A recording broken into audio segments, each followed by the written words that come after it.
Okay, quick question. How does a boring tech headline suddenly scare politicians in both Washington and Beijing at the same time? Reuters says ByteDance might sell TikTok's US business, which sounds normal until presidents start caring way too much. Usually, when companies sell things, nobody panics or starts talking about national security. But this time, lawmakers, ministries, and diplomats rushed in like someone hit the alarm button. So, yeah, here's the strange part. Why does selling an app feel scarier than selling factories or oil fields? When Ford sells a factory, governments shrug. When TikTok sells code, geopolitics absolutely freaks out. That's a pretty good sign this story isn't actually about dance videos, memes, or funny filters. It's really about power, influence, and why apps suddenly look like security problems. First, we'll break down why the TikTok sale turned into such a political headache. Then we'll compare TikTok with other apps that drive governments crazy in totally different ways. Finally, we'll ask if platform nationality still makes any sense in today's global internet. No! By the end, TikTok might feel less like an app and more like a weird geopolitical experiment. To understand all this panic, we first need to admit TikTok is way bigger than people like to pretend. TikTok has over 100 million users in the United States alone, which is already a pretty wild number. For many young Americans, TikTok isn't just entertainment. It's how they learn what's happening in the world. News, politics, culture, arguments, and memes all get mixed together inside one endless scrolling feed. And deciding what shows up in that feed isn't a journalist, editor, or producer. It's an algorithm. TikTok doesn't tell you what to think, but it absolutely decides what you think about today. In modern politics, controlling attention often matters more than controlling information itself. That's why TikTok feels less like an app and more like invisible social infrastructure.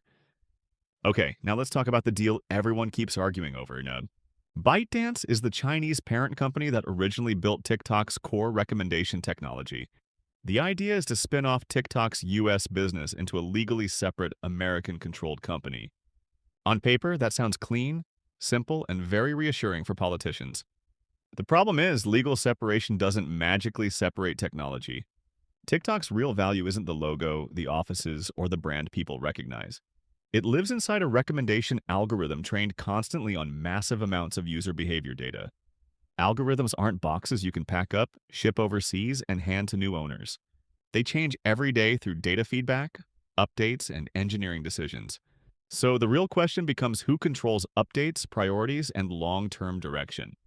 From Washington's point of view, that uncertainty alone already feels risky enough.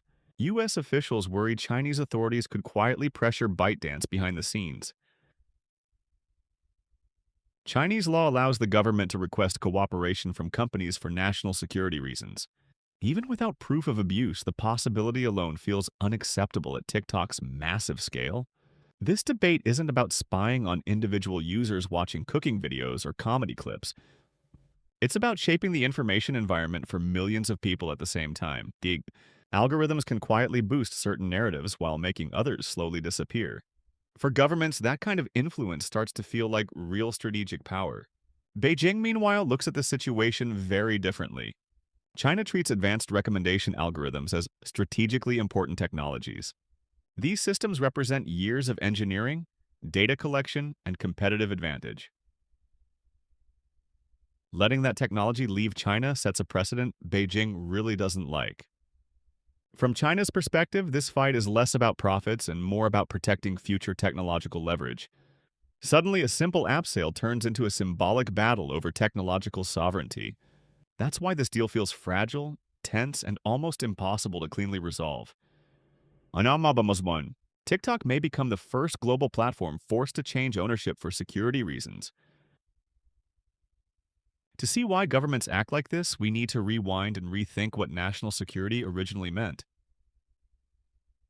Traditionally, national security was about borders, armies, energy supplies, and protecting physical territory. If you controlled land, weapons, and fuel, you controlled the fate of the country. Communication networks were always part of that picture because information moves power. Whoever controlled information flows usually ended up with an advantage. Fast forward to today, and information no longer flows through newspapers or TV broadcasts. It flows through platforms, feeds, and recommendation algorithms you never see directly. News breaks inside scrolling feeds, not on front pages or evening news shows. Political ideas compete inside algorithms, not town halls or public squares. That quietly turns attention itself into a strategic national resource. Algorithms decide what goes viral, what stalls, and what disappears without notice. They act like invisible editors shaping public debate without anyone voting for them. From a government's perspective, that's both powerful and deeply uncomfortable. Platforms stop looking like neutral businesses and start looking like influence infrastructure. Demonosostonia. That's why states reach for regulation, pressure, and sometimes forced ownership changes.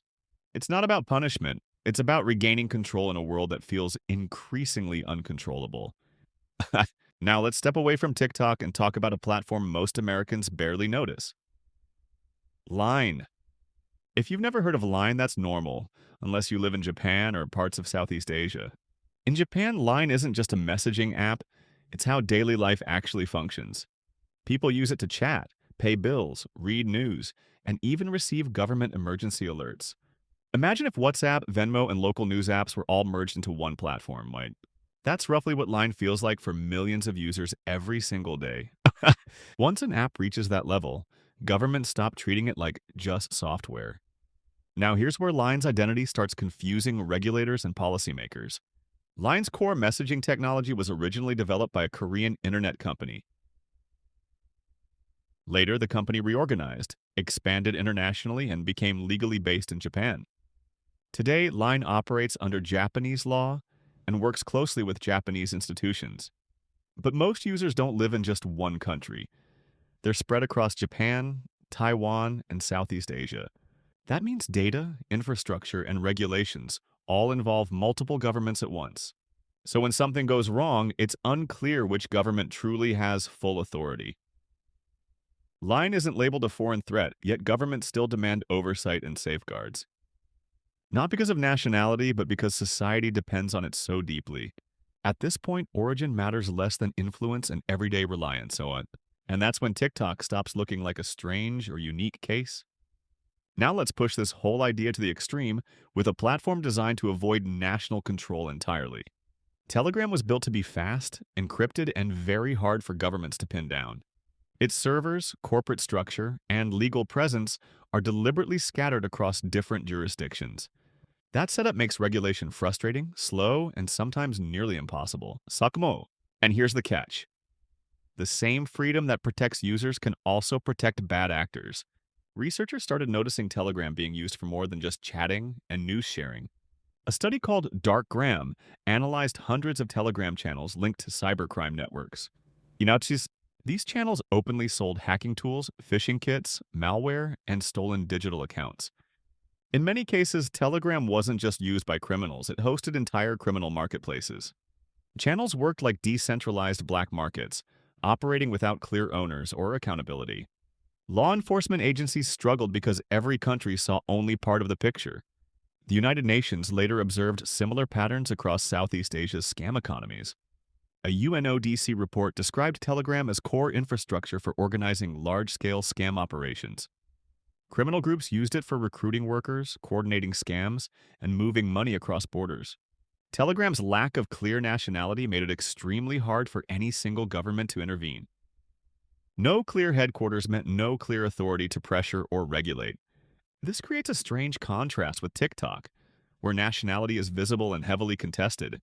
TikTok's nationality invites control fights, while Telegram's invisibility creates control gaps. Both situations worry governments just for completely opposite reasons. Too much visibility or none at all. Both break traditional ideas of platform governance. At this point, it's probably clear that something about platform nationality just isn't working anymore. Apps don't really live in one country the way people or factories do. Their money comes from one place, their servers sit somewhere else, and their users are everywhere now. It's like asking which country owns an airport where planes never actually land. TikTok shows what happens when a platform's nationality is too visible. Telegram shows what happens when a platform's nationality almost disappears entirely. Line sits awkwardly in the middle, confusing everyone without being anyone's enemy. So nationality stops being a useful explanation and starts becoming a political tool. Governments talk about flags, but what they really care about is control. Who controls the algorithm? Updates, data access, and emergency decisions, that's the real issue. Platforms don't carry passports, and they definitely don't line up neatly at borders.